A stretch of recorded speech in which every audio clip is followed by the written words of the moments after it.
Hello hello friends, welcome back to my channel study for success. तो कैसे हैं आप सभी। देखिए, इस वीडियो में आज हम जितने भी एग्ज़ाम में आपके जो आधुनिक समकालीन कलाकारों से क्वेश्चन पूछे जाते हैं, तो आज हम एक एक करके सारे कलाकारों के बारे में पढ़ेंगे। तो देखिए, इसमें क्या है, सबसे पहले हम सुधीर रंजन खासगीर को पढ़ेंगे। इनका जन्म जो हुआ था 1907 में हुआ था। कहाँ हुआ था? चटगांव, बांग्लादेश में हुआ था। जन्म जो हुआ था 1907 में हुआ था और 1974 में इनकी मृत्यु हुई थी। आज हम सुधीर रंजन खासगीर और रविन्द्रनाथ टैगोर के बारे में पढ़ेंगे। ठीक है, जितने भी एग्ज़ाम में आपके क्वेश्चन बनते हैं सारे ही यहाँ से बनेंगे। अगर इससे एक बाहर भी आ जाए तो आप लोग कहना, गारंटी से सारे क्वेश्चन यहाँ से बनेंगे। तो हम लोग टाइम को वेस्ट नहीं करते और चलिए करते हैं स्टार्ट। देखिए, सुधीर रंजन खासगीर का जन्म कब और कहाँ हुआ था? मैंने अभी आपको बताया 1907 में हुआ था। कहाँ हुआ था?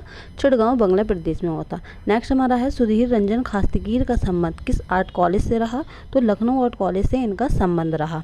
ये बंगाल शैली के कलाकार हैं। सुधीर रंजन खासगीर के पिता का सत्य रंजन खासगीर पेशे से क्या थे? यानी कि जो इनके पिताजी थे, इनके पिताजी का क्या नाम था? सत्य रंजन राय। ये भी आपको याद रखना है। तो वो क्या थे? तो वो इंजीनियर थे। ठीक है। किस भारतीय कलाकार को लोक जीवन का कलाकार कहा जाता है? एक लोक जीवन से प्रभावित कलाकार हैं यामिनी राय, लेकिन लोक जीवन का कलाकार किसे कहा जाता है? सुधीर रंजन खासगीर को आपको याद रखना। अगर आपने इससे पहले की नहीं देखी वीडियो, मैंने राजा रवि वर्मा, अमृता शेरगिल, मुकुल चंद डे, शैलेन नाथ डे, तो मैंने और भी आधुनिक समकालीन कलाकारों के करवाए हैं क्वेश्चन, 1 लाइन है वो भी। अगर आपने नहीं देखे तो प्लेलिस्ट में आप लोग जा करके देख सकते हैं। ठीक है, तो यहाँ हम 150 प्लस क्वेश्चन सॉल्व करेंगे और ये सारे 1 लाइनर क्वेश्चन हैं। ठीक है, तो लोक जीवन का कलाकार किसे कहा जाता है? सुधीर रंजन खासगीर को। एग्जाम में कैसे पूछा जा सकता है कि उस बंगाल शैली के कलाकार का नाम बताइए जिसको लोक जीवन का कलाकार कहकर पुकारा जाता है? तो आपको क्या याद रखना है? सुधीर रंजन खासगीर। खासगीर के चित्रों के साथ साथ और किस विद्या में पारंगत थे? यानी कि ये चित्रकार तो थे लेकिन उसके साथ और क्या थे? तो ये मूर्तिकार भी थे। ठीक है। प्रमुख रूप से खासगीर को कला के किस क्षेत्र की प्राप्ति थी? तो वो चित्रकला। जैसे कि ये फेमस जो थे वो चित्रकला के क्षेत्र में ही थे, लेकिन इनको मूर्तिकला भी आती थी। ऐसा नहीं है कि चित्रकला के ही उसमें फेमस थे। तो चलिए अब हम नेक्स्ट देखते हैं। खासगीर के चित्रों की प्रथम प्रदर्शनी कब और कहाँ आयोजित हुई? तो 1934 में हुई। कहाँ हुई? लंदन में हुई। किस भारतीय चित्रकार को सर्वप्रथम पद्मश्री की उपाधि से या पुरस्कार से सम्मानित किया गया था? तो वो हमारे सुधीर रंजन खासगीर हैं। क्वेश्चन में ऐसे भी पूछा जा सकता है कि ऐसे कौन से कलाकार हैं, मतलब ऐसे कौन से कलाकार हैं जिनको सर्वप्रथम पद्मश्री से पुरस्कृत किया गया था? वो मूर्तिकार और चित्रकार हैं। तो सुधीर रंजन खासगीर हो जाएंगे। ठीक है। सुधीर रंजन खासगीर की प्रथम भारतीय प्रदर्शनी कब और कहाँ आयोजित हुई? ये क्या है कि इनकी प्रथम प्रदर्शनी कब हुई? तो 1934 में। यहाँ आपको भारतीय प्रथम प्रदर्शनी याद रखनी है। तो 1937 में हुई। कहाँ हुई? इलाहाबाद में हुई। वर्तमान में ये प्रयागराज के नाम से फेमस है, आपको याद रखना है। ठीक है। सुधीर रंजन खासगीर को किस वर्ष पद्मश्री के सम्मान से सम्मानित किया गया था? तो इनको सर्वप्रथम सम्मानित किया गया था 1957 में किया गया था। ठीक है, आपको ये 2 क्वेश्चन बहुत अच्छे से करना है। ठीक है, तो इनकी प्रथम प्रदर्शनी कब हुई? 1934 में। और इनकी भारतीय प्रथम प्रदर्शनी कब हुई? 1937 में। कहाँ हुई? इलाहाबाद में हुई। सुधीर रंजन खासगीर को किस वर्ष पद्मश्री के सम्मान से सम्मानित किया गया था? 1957 में किया गया था। ठीक है। खासगीर के चित्रण का प्रमुख विषय क्या था? तो भारतीय पौराणिक कथाएं व ग्रामीण जीवन दृश्य इनका फेमस था। ठीक है, चलिए नेक्स्ट। सुधीर रंजन खासगीर ने इंग्लैंड में किस सानिध्य में रहकर मूर्तिकला की शिक्षा सीखी थी? यानी कि जो सुधीर रंजन खासगीर थे, इन्होंने चित्रकला तो शिक्षा किससे ली थी? रविन्द्रनाथ टैगोर से ले ली थी, लेकिन इन्होंने मूर्तिकला की शिक्षा जो ली थी इंग्लैंड में, वो किससे ली थी? तो एरिक गिल से ली थी। ठीक है। खासगीर राज्य कला एवं शिल्प महाविद्यालय लखनऊ के प्राचार्य कब बने? तो 1956 में ये बने थे। ठीक है। खासगीर के मूर्ति शिल्पों पर किस पश्चिमी कलाकार का प्रभाव है? तो अगस्त रोदिन का प्रभाव है। अगस्त रोदिन की जो बैले नृत्य बहुत ज़्यादा फेमस है। खासगीर शब्द से क्या आशय है? हिंदू वैद की पदवी है ये। खासगीर क्या है? हिंदू वैद की ये पदवी है। लखनऊ आर्ट्स कॉलेज का उगता हुआ सूर्य किस कलाकार को कहा जाता है? तो सुधीर रंजन खासगीर को ही कहा जाता है। ये जितने ही 1 लाइनर क्वेश्चन हैं, ये सारे ही आपके लिए मोस्ट इंपॉर्टेंट हैं। तो ये आपको बहुत अच्छे से पढ़ना है, इनको रट्टा मारना, इससे बाहर कुछ भी नहीं आएगा। ठीक है। बंगाल शैली के किस कलाकार को पूर्वजों को मुगलों ने खासगीर वैद की पदवी प्रदान की थी? ये लेकिन ये क्या पूछा जा रहा है कि जो हिंदू वैद की जो पदवी थी ये मुगलों ने दी थी। तो क्वेश्चन में आपसे ऐसे पूछा जाएगा किस बंगाल शैली के कलाकार को मुगलों ने पदवी दी थी, तो आपको सुधीर रंजन खासगी याद रखना है। किसकी पदवी दी थी? हिंदू वैद की पदवी दी थी। तो किसको दी थी? सुधीर रंजन खासगी को दी थी। खासगी ने चित्रकला की शिक्षा कहाँ प्राप्त की थी? तो देखिए इन्होंने इंग्लैंड में जो थी मूर्तिकला की शिक्षा ली थी एरिक गिल से, लेकिन इन्होंने चित्रकला की जो शिक्षा प्राप्त की थी कहाँ की थी? तो विश्व भारती विश्वविद्यालय शांति निकेतन में की थी। विश्व प्रसिद्ध डाटर ऑफ सॉयल, ये इनका बहुत फेमस आर्ट वर्क है और ये किसका है? सुधीर रंजन खासगी का, ये आपको याद रखना है। राजकीय कला एवं शिल्प महाविद्यालय लखनऊ में खासगी के प्राचार्य बनने से पहले उस पद पर कौन नियुक्त था? यानी कि ये जो हुए थे हमारे सुधीर रंजन खासगी, इनसे पहले जो वहाँ के प्राचार्य थे वो हमारे ललित मोहन सेन थे, ये भी आपको याद रखना है। वर्ष 1935 में दून स्कूल देहरादून के खुलने पर कौन सा प्रथम कला विभागाध्यक्ष पर नियुक्त हुआ था? तो वो हमारे सुधीर रंजन खासगी हो जाएंगे। क्वेश्चन में पूछा जाए दून स्कूल देहरादून की स्थापना कब हुई थी? तो 1935 में हुई थी। इसके हमारे विभागाध्यक्ष कौन नियुक्त किए थे? सुधीर रंजन खासगी नियुक्त किए गए थे। खासगी ने वर्ष 1929 में विश्व भारती विश्वविद्यालय शांति निकेतन से चित्रकला का डिप्लोमा किसके सानिध्य में रहकर प्राप्त किया था? तो नंदलाल बोस इनके हो जाएंगे। ठीक है, अविरनाथ के साथ साथ इनके जो गुरु हैं वो नंदलाल बोस भी हैं। ठीक है, खासगी ने काष्ठ ढलाई विद्या का प्रशिक्षण कहाँ से प्राप्त किया था? तो इंग्लैंड से किया था। नेक्स्ट हमारा किस कलाकार के चित्रों में वान गॉग जैसी चित्रण शैली, गतिशील तूलिका आघातों का प्रयोग किया गया है? सुधीर रंजन खासगी को। ठीक है, जो वान गॉग हैं उनकी जो तूलिका को आघातों का रेंगता हुआ सर्प कहा जाता था, तो वही पूछा है कि किसके चित्रों में ऐसा होता है इंडियन आर्ट के? तो सुधीर रंजन खासगी। सुधीर रंजन खासगी की प्रसिद्ध मूर्ति शिल्प कौन सा है? महाकवि और विचारक इनका फेमस है। सुधीर खासगी की मृत्यु कब हुई थी? तो 1974 में। कहाँ हुई थी? कोलकाता में हुई थी। अब हम इनके चित्र देखते हैं। टैगोर की मुख आकृति किसका है? सुधीर रंजन खासगी का है। मदर एंड चाइल्ड किसका है? ये भी इनका है। इन्होंने मदर एंड चाइल्ड जो है काफ़ी लोगों का है, तो आप लोगों को सबको ऑप्शंस के अकॉर्डिंग लगाना है, लेकिन इन्होंने जो मदर एंड चाइल्ड है वो वॉश में भी किया है और ऑयल में भी किया है, दोनों को याद रखना। और इन्होंने टेम्परा में भी किया है। ठीक है, आपको तीनों याद रखने हैं। मीराबाई किसका है? नंदलाल बोस का भी है। मीराबाई सुधीर रंजन खासगी का भी है, विनोद बिहारी मुखर्जी का भी है। सिस्टर्स हमारा सुधीर रंजन खासगी का भी है और किसका है? अमृता शेरगिल का भी है। संथाल मैन प्लेयरिंग फ्लूट, ये किसका है? सुधीर रंजन खासगी का है। लेडी विद वर्ड, ये किसका है? सुधीर रंजन खासगी का। द डांसर, सुधीर रंजन खासगी। डांसिंग वुमेन, सुधीर रंजन खासगी। रेस्ट या विश्राम, सुधीर रंजन खासगी। नेक्स्ट देखते हैं हम सिर पार्वती, सुधीर रंजन खासगी। Natir Puja, Baul, dancing Baul, against the wind, wild women, Saraswati, Meera, mother feeding her child, head of women. आप लोग ये लोग देख सकते हैं। ठीक है, टोर्सो इनका फेमस हैगा। ठीक है, ये 2-4 हैं। देखिए एक इनका ये मूर्ति शिल्प जो है बहुत ज़्यादा फेमस है। डॉटर ऑफ सोयल, महाकवि और विचारक, माँ और शिशु, ओपन एयर थिएटर, युगल प्रेमी, अवतार सिंह पवार की अवाक्ष प्रतिमा भी इन्होंने बनाई है। ये जो मूर्ति हैं इनकी ये फेमस है, आप लोग इनको याद कर लीजिएगा, रटला मार लीजिएगा, और ये काफ़ी हैंगे, आप इनको नोट डाउन कर लीजिए या स्क्रीनशॉट ले लीजिएगा। अब हम रविन्द्रनाथ टैगोर के बारे में पढ़ते हैं। ठीक, रविन्द्रनाथ टैगोर का जन्म कब और कहाँ हुआ था? 1861 में इनका जन्म हुआ था। मृत्यु की बात आए तो 1941 आपको याद रखना है। ठीक है, रविन्द्रनाथ टैगोर चित्रों की पहली प्रदर्शनी कहाँ लगी थी? 1930 में। कहाँ लगी थी? पेरिस में लगी थी। किस चित्रकार को गुरुदेव के नाम से भी जाना जाता था? तो भैया वो कौन हो जाएंगे? वो हमारे रविन्द्रनाथ टैगोर ही हो जाएंगे।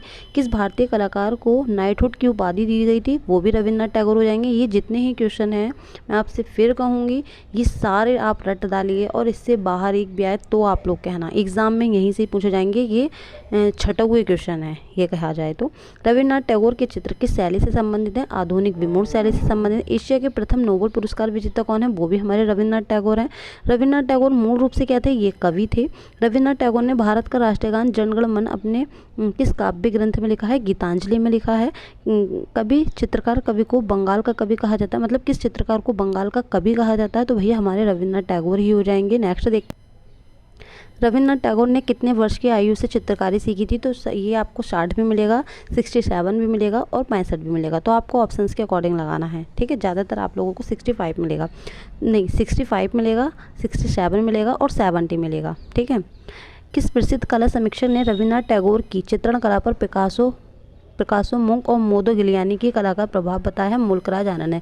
कहा जाता है रविन्द्रनाथ टैगोर की जो चित्र हैं उस पर किसका प्रभाव है, पिकासो का, मुंक का और मोदोगिलियानी का प्रभाव है। ये तो सभी को पता है, लेकिन ये प्रभाव बताया किसने कि उनके चित्रों में है, तो मुल्कराज आनंद ने बताया। ठीक है, किस भारतीय चित्रकार की चित्रश्रद्धा सुखाए से संबंधित है, तो रविन्द्रनाथ टैगोर हो जाएंगे। रविन्द्रनाथ टैगोर को नोबेल पुरस्कार कब मिला था, ये तो सभी को पता है कि उनको नोबेल पुरस्कार से जो है पुरस्कृत किया गया है, लेकिन किस सन में, 1913 में। कहाँ से, इंग्लैंड से। उस चित्रकार की कला पर आदिम कला व बाल कला का काफ़ी प्रभाव था, तो वो हमारे रविन्द्रनाथ टैगोर हो जाएंगे। सर्वप्रथम गांधी जी को महात्मा कहकर किसने पुकारा था, तो वो हमारे कौन हो जाएंगे, रविन्द्रनाथ टैगोर हो जाएंगे। इन्होंने गांधी जी को महात्मा कहकर पुकारा था। रविन्द्रनाथ टैगोर को जॉर्ज पंचम द्वारा नाइटहुड की उपाधि से सम्मानित किया गया। अच्छा देखिए कैसे याद रखना है। सबसे पहले कि रविन्द्रनाथ टैगोर को कैसे, मैं आपको सारे बताती हूँ। जॉर्ज पंचम द्वारा नाइटहुड की उपाधि से किसे सम्मानित किया गया था, रविन्द्रनाथ टैगोर को। रविन्द्रनाथ टैगोर को जॉर्ज पंचम ने किस उपाधि से किया था, तो नाइटहुड से किया गया था। रविन्द्रनाथ टैगोर को जॉर्ज पंचम द्वारा नाइटहुड की उपाधि से कब सम्मानित किया गया था, तो 1915 से। 3-4 क्वेश्चन है। नाइटहुड की उपाधि से किसको सम्मानित किया गया था, रविन्द्रनाथ टैगोर को किया था। किस कलाकार को नाइटहुड की उपाधि से सम्मानित किया गया था, रविन्द्रनाथ टैगोर को किया गया था। नाइटहुड की उपाधि से रविन्द्रनाथ टैगोर को किस सन में किया गया था, 1915 में किया गया था। ठीक है, रविन्द्रनाथ टैगोर की पत्नी का क्या नाम था, मृणालिनी देवी। मृणालिनी मुखर्जी नहीं, मृणालिनी देवी आपको याद रखना है। रविन्द्रनाथ टैगोर की कला को बच्चों की कला कहते हैं, ये तो सभी को पता है। रविन्द्रनाथ टैगोर जो है उनको, उनकी कला को बच्चों की कला कह के पुकारा जाता है, ये बाल कला कहकर पुकारा जाता है। लेकिन किसने कहा है, क्योंकि हमारे आनंद कुमार स्वामी जी ने कहा है, ये भी आपको याद रखना है। नेक्स्ट देखते हैं हम। सर्वप्रथम नोबेल किस क्षेत्र में प्रदान किया जाता है, तो नोबेल पुरस्कार जो है वो हमारे साहित्य से संबंधित है, यही पूछा जा रहा है। रविन्द्रनाथ टैगोर की माता और पिता का नाम, माता का नाम हमने पढ़ा शारदा देवी और पिता का नाम क्या है, देवेंद्रनाथ टैगोर। माता शारदा देवी, पिता देवेंद्रनाथ टैगोर। रविन्द्रनाथ टैगोर का संबंध अविन्द्रनाथ टैगोर से क्या था, तो रविन्द्रनाथ टैगोर जो थे वो हमारे अविन्द्रनाथ जी टैगोर जो हैं उनके चाचा जी थे। किस प्रसिद्ध चित्रकार को कागज व कपड़ों पर अंगुली से काली स्याही से रेखा चित्रण करने के लिए जाना जाता है, वो हमारे रविन्द्रनाथ टैगोर हो जाएंगे। रविन्द्रनाथ टैगोर किस कला आंदोलन से जुड़े हुए कलाकार थे, आधुनिकतावादी हो जाएगा। एक मत ऐसा कभी जिनकी 2 रचनाएं 2 देशों का राष्ट्रगान बनी, तो रविन्द्रनाथ टैगोर हो जाएगा। रविन्द्रनाथ टैगोर के चित्रों का प्रमुख विषय क्या रहा है, तो भारतीय नारी रहा है। बांग्लादेश का राष्ट्रगान, देखिए हमारा राष्ट्रगान लिखा था, यानी कि भारत का, और बांग्लादेश का राष्ट्रगान। बांग्लादेश का राष्ट्रगान क्या था, अमार सोनार। किसने लिखा था, रविन्द्रनाथ टैगोर ने लिखा था। भारत में सर्वप्रथम कैलीग्राफी विद्या का प्रयोग करने वाले कलाकार कौन है, देखिए कैलीग्राफी का हमारे जो हैंगे वो विनोद बिहारी मुखर्जी भी माने जाते हैं, क्षितिनाथ मजुमदार भी माने जाते हैं, रविन्द्रनाथ टैगोर जी भी माने जाते हैं। लेकिन मैं आपसे फिर कहूँगी कि आप लोगों को ऑप्शंस के अकॉर्डिंग लगाना है आंसर, ठीक है। भारतीय सिविल सेवा अधिकारी सत्येंद्रनाथ टैगोर किस चित्रकार के भाई थे, यानी कि सत्येंद्रनाथ टैगोर कौन थे, सिविल सेवा के अधिकारी थे। सत्येंद्रनाथ टैगोर कौन थे, सिविल सेवा के अधिकारी थे। इनके भाई कौन थे, रविन्द्रनाथ टैगोर थे। रविन्द्रनाथ टैगोर ने चित्रकला की शिक्षा कहाँ से प्राप्त की थी, स्वयं की अभिव्यक्ति द्वारा, यानी कि जो उन्होंने चित्रकला की शिक्षा ली थी, इसलिए ही उनकी जो शिक्षा है उनको बाल कला का रूप दे दिया जाता है। ये बाल कला कहते हैं क्योंकि उन्होंने खुद अपने आप ही सीखी थी। रविन्द्रनाथ टैगोर ने विश्व भारती विश्वविद्यालय शांति निकेतन की स्थापना कब की थी, तो 1921 में की थी। शांति निकेतन की स्थापना कब की थी, 1921 में की थी। किस चित्रकार को बंगाल का बर्ड ऑफ बंगाल के नाम से जाना जाता है, रविन्द्रनाथ टैगोर हो जाएंगे। अगर आपने मैंने एक वीडियो बनाई थी 7 से 8 मिनट की, किस कलाकार को किस नाम की उपाधि दी गई है, तो अगर आपने वो नहीं देखी तो आप लोग जा करके देख सकते हैं। किस भारतीय चित्रकार को कवि गुरुदेव विश्व कवि आदि के नामों से पुकारा जाता है, रविन्द्रनाथ टैगोर हो जाएंगे। गुरु रविन्द्रनाथ टैगोर ने वर्ष 1932 में कौन सी बंगाली फिल्म लिखी व उसके निर्देशक भी रहे, तो वो कौन हो जाएंगे, नटीर पूजा। नटीर पूजा हमारा चित्र है, किसका है ये, नंदलाल बोस का है, लेकिन उन्होंने मूवी बनाई है 1932 में, ये भी आपको याद रखना है। किस कलाकार को आधुनिक भारत का प्रथम रचनात्मक कलाकार कहा जाता है, रविन्द्रनाथ टैगोर को कहा जाता है, और इनको कवि कलाकार कहकर भी पुकारा जाता है। रविन्द्रनाथ टैगोर की भारत में सबसे पहली प्रदर्शनी कब लगी थी, तो इनकी पेरिस में कब लगी थी, 1930 में लगी थी, और भारत में कब लगी थी, 1932 में लगी थी। और भारत में कहाँ लगी थी भाई, कोलकाता में लगी थी, ठीक है। दोनों ही क्वेश्चन अलग अलग हैं, आप लोग नोट डाउन करते चलिएगा। मनुष्य स्वयं में अपनी अभिव्यक्ति करता है, किसने कहा, रविन्द्रनाथ टैगोर ने। एक क्वेश्चन ऐसे ही और इसकी डेफिनेशन का ही पूछा जाता है, मनुष्य स्वयं की अभिव्यक्ति करता है, तो रविन्द्रनाथ टैगोर। मनुष्य अपने भावों की अभिव्यक्ति करता है। अगर आपको भाव आ जाए तो आपको रुस्किन याद रखना है, ठीक है। रविन्द्रनाथ टैगोर द्वारा लिखित बच्चों के लिए बांग्ला साहित्य सहज पाठ यानी कि 1930 का ये चित्रण है, ये किस कलाकार ने किया है? तो ये नंदलाल बोस ने किया है, ठीक है। सहज पाठ है किसका? रविन्द्रनाथ टैगोर का है, लेकिन इसके लिए चित्रण कार्य किसने किया है? नंदलाल बोस ने किया है। किस सन में किया है? 1930 में किया है, ठीक है। नंदलाल बोस ने सहज पाठ साहित्य की संपूर्ण किस माध्यम में चित्रित निर्मित किए? एक रंगी लिनो उत्कीर्णन, ठीक है। किस आधुनिक भारत का प्रथम अंतर्राष्ट्रीय कलाकार कहा जाता है? रविन्द्रनाथ टैगोर। कला भवन की स्थापना कब व किसने की थी? तो 1930 में की थी। किसने की? रविन्द्रनाथ टैगोर ने की थी, ठीक है। सहज पाठ इन्होंने 1930 में की थी और ये भी किसने किया था? नंदलाल बोस ने किया था।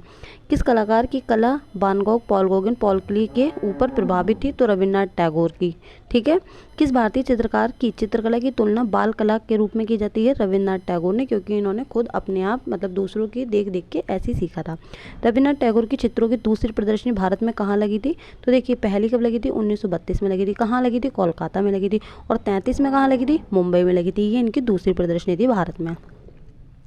कि चित्रकार ने अपने चित्रों के बारे में कहा था, मैं नहीं जानता कि मेरे चित्रों में क्या है, क्योंकि ये किसने कहा था? ये रविन्द्रनाथ टैगोर ने कहा था। इसीलिए ही उनकी कला को बाल कला का नाम दिया गया। रविन्द्रनाथ टैगोर ने लगभग कुल कितने चित्र बनाए हैं? तो 2500 इन्होंने चित्र बनाए, ठीक है, 2500। रविन्द्रनाथ टैगोर चित्रकला के अलावा और क्या थे? साहित्यकार थे, कहानीकार थे, कवि थे, दार्शनिक थे और लेखक थे, ठीक है। ये नेट में इस तरीके से पूछा जाता है ऑप्शंस के अकॉर्डिंग, ठीक है। किस भारतीय आधुनिक चित्रकार के चित्रण में डूडल्स आर्ट यानी कि टेढ़े मेढ़े अक्षर का प्रयोग काफ़ी देखने को मिलता है? रविन्द्रनाथ टैगोर। इसलिए ही इनकी कला को बाल कला कहा, क्योंकि इनके जो आर्ट होती थी उसमें कुछ समझ नहीं आता था, जैसे टेढ़े मेढ़े इन्होंने कुछ भी बना देती थी, ठीक है। रविन्द्रनाथ टैगोर के पुत्र का नाम क्या है जो कला के क्षेत्र में अपनी ख्याति बना रहे हैं? तो रथिन्द्रनाथ टैगोर इनके पुत्र हैं। अविन्द्रनाथ टैगोर इनके भतीजे हैं। रविन्द्रनाथ टैगोर की बहन क्या थी? स्वर्ण कुमारी। प्रमुख रूप से क्या थी? तो सबसे पहले आपको ये भी याद रखना है, रविन्द्रनाथ टैगोर की बहन कौन थी? स्वर्ण कुमारी। और मुख्य रूप से क्या थी? उपन्यासकार थी ये। श्रीलंका का राष्ट्रीय गान किस भारतीय चित्रकार के काम से काफ़ी प्रेरित था? तो रविन्द्रनाथ टैगोर। गुरु रविन्द्रनाथ टैगोर की कर्मभूमि क्या थी? वो शांति निकेतन थी। शांति निकेतन शब्द का शाब्दिक अर्थ क्या है? शांति का निवास हो जाएगा। रविन्द्रनाथ टैगोर की आत्मकथा का नाम क्या है जिसे वर्ष 1912 में लिखा गया? तो जीवन स्मृति। कब? अब ये भी पूछ लिया जाता है जीवन स्मृति का चित्रण कब हुआ? 1912 में। किसकी करती है ये? किसकी आत्मकथा है ये? रविन्द्रनाथ टैगोर की है। जीवन स्मृति क्या है? चित्र, लघु चित्र, उपन्यासकार या आत्मकथा? ऐसे भी पूछा जाता है, तो आत्मकथा आपको याद रखना है, ठीक है। चलिए देखते हैं। किस कलाकार ने रविन्द्रनाथ टैगोर द्वारा लिखित the king of dark chamber नाटक पर आधारित एक विशाल भित्तिचित्र निर्मित किया है? तो के जी सुब्रमण्यम ने, ठीक है, लखनऊ में। शांति निकेतन कला स्कूल की स्थापना रविन्द्रनाथ टैगोर ने कब की थी? तो 1901 में की थी। आधुनिक भारत के प्रथम कवि कलाकार किससे कहा जाता है? रविन्द्रनाथ टैगोर को कहा जाता है आधुनिक भारत का प्रथम कवि कलाकार। रविन्द्रनाथ टैगोर के बड़े भाई जो दार्शनिक कवि भी थे, तो द्विजेंद्र नाथ टैगोर इनके बड़े भाई थे। प्रसिद्ध पुस्तक थ्री टैगोर किसने लिखी? तो ये रतन परिमो ने लिखी, ठीक है। चलिए हम नेक्स्ट देखते हैं। अब गुरु रविन्द्रनाथ टैगोर की मृत्यु पर किस चित्रकार ने अपना अंतिम चित्र बनाकर तूलिका त्याग दी थी? तो वो हमारे रविन्द्रनाथ टैगोर हो जाएंगे, ठीक है। गीतांजलि, ये आपके लिए मोस्ट इंपॉर्टेंट, वैसे तो सारे हैं लेकिन ये मोस्ट इंपॉर्टेंट है क्योंकि ये कई बार पूछा जा चुका है। गीतांजलि काव्य ग्रंथ का चित्रण कार्य वर्ष के मैंने अभी बताया था आपको, तो कब हुआ था? 1912 में होता। किसने किया था इसका चित्रण कार्य? नंदलाल बोस ने किया था। वर्ष 1941 में रविन्द्रनाथ टैगोर की मृत्यु पर अपनी बाबू ने अपना कौन सा अंतिम चित्र बनाया था? तो लास्ट जर्नी, ठीक है, रविन्द्रनाथ का महाप्राण, और इसको ही बनाकर उन्होंने अपनी तूलिका को त्याग दिया था। शांति निकेतन किस जिले में स्थित है? बीरभूम जिले में स्थित है। रविन्द्रनाथ टैगोर का निधन कब और कहाँ हुआ था? तो 1941 में जोड़ासांको पश्चिम बंगाल में हुआ था। अब हम इनके कुछ चित्र और इनकी पुस्तक देख लेते हैं। प्रसिद्ध पुस्तकें देखते हैं। विसर्जन जो कि 1890 में बनाई गई थी, इनकी पुस्तक मतलब छापी थी। चित्रांगदा 1852 में। देखिए आप ये विसर्जन याद रखिएगा, और विसर्जन चित्र जो है वो गगनेंद्र नाथ का है। चित्रांगदा ये आपको याद रखना है, ठीक है। प्रायश्चित है इनकी राजा है, मेरी यादें हैं एक, ये मोस्ट इंपॉर्टेंट है। ये गीतांजलि है, पोस्ट ऑफिस है, चित्रा है, नटीर की पूजा है, ये सब इनकी पुस्तकें हैं। चंडालिका है, 4 अध्याय हैं, एक ये है जिसमें मैं टिक करती चल रही हूँ, वो लोग आप लोग नोट डाउन करते चलिए। श्यामा है, मीनाक्षी हमारी हुसैन की जो है उसमें मूवी बनी हुई, फिल्म बनी हुई, जबकि इनकी पुस्तक है मीनाक्षी, ये भी आपको याद रखना है। गौरा, गीताली, कणिका और काबुलीवाला, चारुलता, 3 कन्या, the hungry stone, king of dark chamber.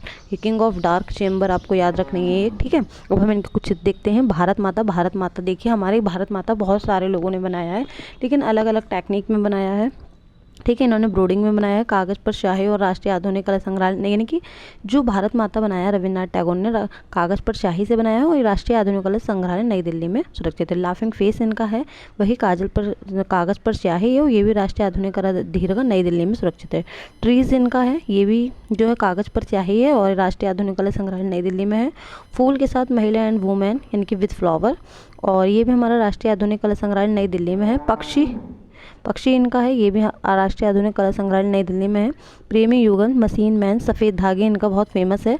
Dancing girl, dancing women, नमाज, प्राचीन कानाफूसी, ये भी इनका मोस्ट इम्पॉर्टेंट है। साक्षात्कार, सांध्य बेला, क्रोधन करता ऊँट, नारी व माँ और बच्चा, थके हुए यात्री, डांसिंग गर्ल, सफ़ेद धागे, ठीक है। ये आपको 2-4 बहुत अच्छे से याद रखना है, और इनकी ये जो पुस्तकें हैं ये भी आपको याद रखना है। दाढ़ी वाला आदमी, तो इनके फेमस जो होंगे वो इनके चित्र और इनकी ये कुछ पुस्तकें हैं। तो फ्रेंड, ये हमने सुधीर रंजन खासगीर के बारे में जितने भी एग्जाम में क्वेश्चन बनते थे आज हमने उनको देखा, रविन्द्रनाथ टैगोर को देखा। मुझे नहीं लगता इन सबको पढ़ने के बाद कहीं आपको और पढ़ने की ज़रूरत है। तो प्लीज़ इस वीडियो को ज़्यादा से ज़्यादा लाइक कीजिए, शेयर करिए, कमेंट सेक्शन में मुझे बताइए नेक्स्ट वीडियो हम किस टॉपिक पर लेके आएँ। Thank you for watching my video.